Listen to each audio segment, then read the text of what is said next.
салом занҳо ва хоҳарони азиз. Навори имрӯзаи мо оиди поликистози тухмдонҳо, сабаби пайдоиши онҳо, роҳҳои табобат ва ҳалли ин проблема мебошад. Дар ду навори пештара ман оиди гормонҳои муҳими занона ба шумо каме маълумот дода будам. Дар ин навор бошад кӯшиш мекунам ки то қадри имкон оиди поликистоз ба шумо маълумот диҳам. Аз ин рӯ хубтар мешавад ки шумо аввал дар бораи гормонҳо наворҳои моро тамошо кунед, то ки дар бораи поликистоз нағзтар маълумот гиред. Цикли бинамозии ҳар як зан аз рӯи стандарт 21 то 35 рӯзро дар бар мегирад. Дар ҳар зан ҳар хел мебошад. Дар баъзе занҳо метавонад ки 23 рӯз бошад, дар баъзе занҳо 25 ё 30 рӯз бошад, вале ин ба ҳолати муқаррарӣ дохил мешавад ва цикли бинамозӣ фазаҳои худро дорад. Фазаи якум ин фолликулярная фаза мебошад, ки дар ин марҳила фолликула калон мешавад ва 13-14 рӯзро дар бар мегирад. вақте ки фолликула калон шуд ва кафид, овуляция, яъне тухмҳуҷайра ба берун мебарояду овуляция ба амал меояд. шахсоне ки дар ҳамин марҳила алоқаи ҷинсӣ дошта бошанд, метавонанд ки ҳомиладор шаванд. Фазаи сеюм бошад ин лютеиновая фаза. дар ин фаза гормонҳои шумо бачадони шуморо барои ҳомиладор шудан, барои ҳамон фолликулаи бордоршударо нағз пайваст кардан тайёрӣ мебинанд ва тухмҳуҷайраи бордоршуда ё ин ки бордор нашуда ба тарафи бачадон ҳаракат мекунад. лютеиновая фаза бошад низ то 2 ҳафта давом мекунад. Вале агар дар организми зан ягон хел нодурустӣ дида шавад ё ин ки нодуруст кор кардани гормонҳо, вайрон шудани кори гормонҳо, вайрон шудани мубодилаи моддаҳо дида шавад, кори гормонҳо дигар мешаванд, лютеиновая фаза тағйир меёбад, фолликулярная фаза низ тағйир меёбад, метавонад ки овуляция нашавад. дар ин вақт мешавад ки задержка дида шавад ё ин ки бенамозии бармаҳаллӣ ё ин ки барвақтӣ дида шавад. дар ҳар цикли бенамозии зан ҳамагӣ 1 ё 2 фолликула калон мешавад, агар ки кори гормонҳо вайрон нашуда бошанд. дар ҳолати поликистоз бошад ин тавр нест.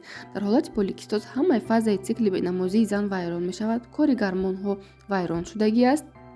аз ба ҷои 1 ё 2 фолликула метавонад ки 10-12 фолликула калон шавад, вале онҳо вақте ки калон мешаванд намекафанд, яъне овуляционная фаза нест. баъд аз оне ки фолликулаҳо ҳангоми поликистоз ба андозаи муайян калон мешаванд, аз зери таъсири гормонҳо обратный процесс меравад, яъне аз нав майда мешаванд, намекафанду овуляция ба амал намеояд. аз ҳамин сабаб зан метавонад ки ҳомиладор нашавад. агар шумо ташхиси ултрасадо гузаштеду ба шумо мультифолликулярные яичники ё ин ки синдроми поликистози тухмдонҳо гузоштанд, ин маънои онро надорад ки шумо аллакай поликистоз ҳастед. барои поликистозро муайян кардан шумо бояд гормонҳо супоред ва таъсири гормонҳоро дар организми худ муайян кунед. дар вақти поликистози тухмдонҳо ба ғайр аз тағйиротҳое ки дар рӯзӣ дида мешавад, сатҳи гормонҳои фолликулостимулирующӣ, лютеинизирующӣ ва пролактин метавонад ки бениҳоят баланд бошад. аз ҳамин сабаб дар тухмдонҳои зан бисёр фолликулаҳо дида мешавад. аз ҳамин сабаб дар зери таъсири гормонҳо дар занҳо бенамозии муқаррарӣ дида намешавад, яъне задержка дида мешавад. задержка метавонад ки аз 10-12 то 25-30 рӯз давом кунад. ин аллакай якум нишонаи поликистози тухмдонҳо мебошад. нишонаи дуюм, ба ғайр аз гормонҳои номбаршуда, инчунин дар организми зан гормонҳои мардонагӣ хеле баланд мебошанд, яъне андрогенҳо, тестостерон метавонад ки бениҳоят баланд бошад ва дар бадани зан мӯйҳои бисёр, яъне серпашм мешавад, зан дида мешавад. ва нишонаи дигар ин фарбегӣ мебошад. дар 70-80% ки поликистоз дида мешавад дар занҳо, фарбегӣ низ дида мешавад, чунки гормонҳои ғадуди зери меъда низ нодуруст кор мекунанд. сабаби асосии пайдо шудани поликистози тухмдонҳо дар чист? то ҳол то охир аниқ накардаанд ки аз чӣ сабаб бошад ки поликистози тухмдонҳо дида мешавад, яъне аз чӣ сабаб бошад ки вайроншавии кори гормонҳо дида мешавад. баъзе олимон мегуфтанд ки ин аз ҳисоби генетикӣ, яъне ирсият мебошад ки кори гормонҳо вайрон мешавад, вале солҳои охир ақидае вуҷуд дорад ки аз ҳисоби кори ғадуди зери меъда, вайрон шудани кори ғадуди зери меъда, яъне агар бо забони дигар гӯем инсулинорезистентность пайдо мешавад, аз ҳисоби ҳамин метавонад ки поликистоз пайдо шавад. бисёриҳо фикр мекунанд ки ғадуди зери меъда ба поликистоз ягон алоқамандӣ надорад, вале дар асл бошад ин хел нест. ҳангоме ки дар организми одам инсулинорезистентность пайдо мешавад, яъне организми шумо ҳамон хӯрокҳои хамирӣ, яъне углеводҳое ки истифода мебаред, қабул намекунад. барои ҳамон ҳал кардани онҳо инсулин бисёр ҷудо намекунад. аз ҳамин сабаб метавонад ки инсулинорезистентность пайдо шавад. вақте ки пайдо шуд, кори гормонҳои гипоталамус, гипофиз вайрон мешавад, яъне лютеинизирующий гормон, фолликулостимулирующий гормон корашон вайрон мешавад.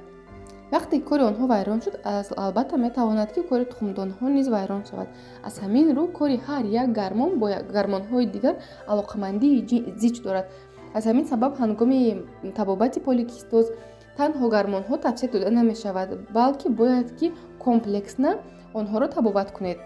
вақти гузаштани ташхиси ультразадо муайян карда шуд ки шумо мультифолликулярный яичник ё ин ки поликистоз доред, вале ин маъно надорад ки дар асл шумо аллакай поликистози тухмдонҳоро доред. барои тасдиқ кардан албатта ба шумо тавсия медиҳанд ки гормонҳоро супоред. бе нишонаи гормонҳо, бе натиҷаи гормонҳо ташхиси поликистози тухмдонҳо гузошта намешавад. ҳадиаққал бояд 2-3 нишона дар шумо вуҷуд дошта бошад ки ба шумо ташхисро гузоранд. яъне ин якум узи картина, ҳамон дар узи муайян кардан, фарбеҳӣ ё ин ки задержка, бенамоз дер шудан ё ин ки баланд будани гормонҳо. ҳамин нишонаҳо бояд дар шумо бошад, баъд метавонад ки ба шумо поликистоз, яъне поликистози ҳақиқӣ гузоранд. агар танҳо дар узи фақат мультифолликулярный яичники дида шуд, дар он ҳол ин ба ҳолати муқаррарӣ дохил мешавад ва табобаташ дигар аст. табобати поликистоз чӣ гуна аст? дар айни ҳол ман намехоҳам ки табобати як касро нодуруст гӯям ё ин ки тавсияи як касро хато гӯям. дар асл бошад вақте ки ба шумо гормон тавсия медиҳанд, гормонҳои занона, дар ин вақт ҳолати шуморо беҳтар мекунанд, вале асли ҳамон ҳодисаро, яъне причинаи ҳамон касалро табобат намекунанд, фақат ҳолати зоҳирии шумо беҳтар мешавад. мисол, вақте ки шумо гормонҳоро мехӯред, блокировкаи лютинизии рушди гормон, фолликула стимулии рушди гормон мешавад, гормонҳо ҳосил намешаванд ва фолликулаҳо низ ҳосил намешаванд. шумо метавонед ки ҳар моҳ бенамоз ҳайзбинии худро бинед. вақте ки шумо гормонҳоро баст мекунед, боз ҳамон ҳолати поликистоз барқарор мешавад. яъне вақте ки шуморо бо гормонҳо табобат мекунанд, ҳамон поликистози шуморо дар ҳолати пауза мемонанд. ва баъди якчанд вақт шумо метавонед ки аз нав боз ҳамон бемории худро барқарор кунед. аз ин рӯ дар давлатҳои Европа тавсия намедиҳанд ки ҳангоми поликистози тухмдонҳо гормонҳоро истифода баранд, чунки гормонҳо баръакс кори дигар гормонҳоро вайрон мекунанд. табобати аслияш масалан дар давлатҳои Европа чӣ гуна аст? дар аввал бояд шахс тарзи ҳаёти солим барад, яъне хӯрокҳои хамирие ки ба инсулина резистенс оварда мерасонад, онҳоро кам кунад. бисёртар сабзавотҳо истифода барад, кори ғадуди зери меъдаи худро беҳтар кунад. доруҳо истифода барад ки мубодилаи моддаҳоро нағз мекунад, яъне метаболизми шуморо нағз мекунад, ҳал кардани хӯрокҳои шуморо беҳтар мекунад. дуюм, истифода бурдани витаминҳои гурӯҳи Б ки ба кори гормонҳо мусоидат мекунад ва бисёр кори гормонҳоро барқарор мекунад. сеюм, ин витамин Д ки барои организми зан бениҳоят чизи муҳим аст. чорум, магний истифода мебаранд ва дар охир барои паст кардани гормонҳои мардона гормонҳо ба шумо тавсия медиҳанд ба монанди дюфастон, прогестерон. аҳамиятиест ки танҳо дар охир, вақте ки гормонҳои мардона баланд бошад, танҳо дар он сурат ба шумо тавсия медиҳанд гормон. дар аввал бошад, тарзи ҳаёти шуморо барқарор мекунанд, хӯрок хӯрдани шуморо барқарор мекунанд, витаминҳое ки ба организми шумо намерасад, онҳоро барқарор мекунанд. аз ҳамин рӯ дар давлатҳои тараққикарда барои табобати поликистоз гинеколог, эндокринолог ё ин ки гинеколог, эндокринолог якҷоя ва репродуктолог машғул мешавад. ва аз хотир набароред ки табобати поликистоз 1-2 моҳа нест. табобати поликистоз дуру дароз мебошад ва аз 6 моҳ зиёдро дар бар мегирад. агар шумо ҳамаи ҳамин тавсияҳоро иҷро кунед, тарзи ҳаёти солим баред, истифодаи хамирии хӯрокҳои хамирии нонӣ инҳоро кам кунед, витаминҳое ки дар организми шумо намерасад, ҳамаи ҳаминҳоро барқарор кунед, гормонҳои шумо низ барқарор мешаванд ва кори дурустро мекунанд. аз ин рӯ барои муайян кардани поликистози тухмдонҳо танҳо ташхиси ультрасадо ва гормонҳои занонаро муайян кардан кофӣ нест. бояд ба ғайр аз узи ва гормонҳои занона, бояд шумо гормонҳои ғадуди сипаршакл, ғадуди зери меъда, ғадуди болои гурда, инчунин гормонҳои мардонаи худро низ бисанҷед. дӯстони азиз, умедворам ки дар ин навори кӯтоҳака каме ҳам бошад дар бораи поликистоз маълумот гирифтед.